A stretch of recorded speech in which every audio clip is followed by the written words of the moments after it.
course, like now it's starting to get hot. You want to cut down on the corn. You want to cut Mhm. down on the corn and the whole corn. So you can maybe, use a little scratch mixed with the conditioner, and then Got add you. some pellets in there. I use an 18% pellet, you know. Okay. Yeah. So, Jerry, tell me this: do you change your feed during a molt, or you just pretty much kind of stay the same? Do anything different or particular in during a molt? During the molt, no, we don't really do anything different. Okay. Some people say, to cut the protein percentage down, to go ahead and let them molt out. Some people say, hey, let's put more protein in them so it's good for Hmm. the feathers coming in. But I just keep it, like I said, it's just we keep ours on basically the same feed throughout the whole year. Now, like I Got you. said, when it gets hot, we'll cut the whole corn out a little bit. Okay, and then you can Okay. add some soaked oats, or whatever you want to do, but to replace a Hmm. little bit of that corn.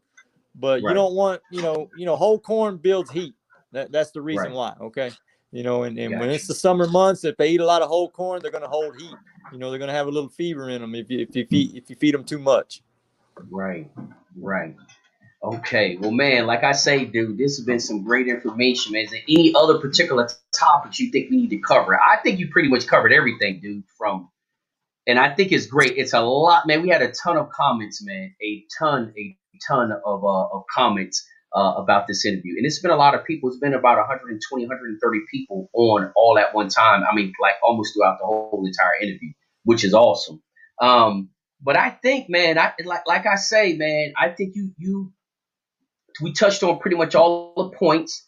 Um, I really like your whole concept and your approach to breeding, especially when you talked about, with your four individual families. You feel as though, they should all be able to do good within themselves without doing a whole bunch of crossing. I mean, I really Yeah. like your approach and your mindset when it comes to that.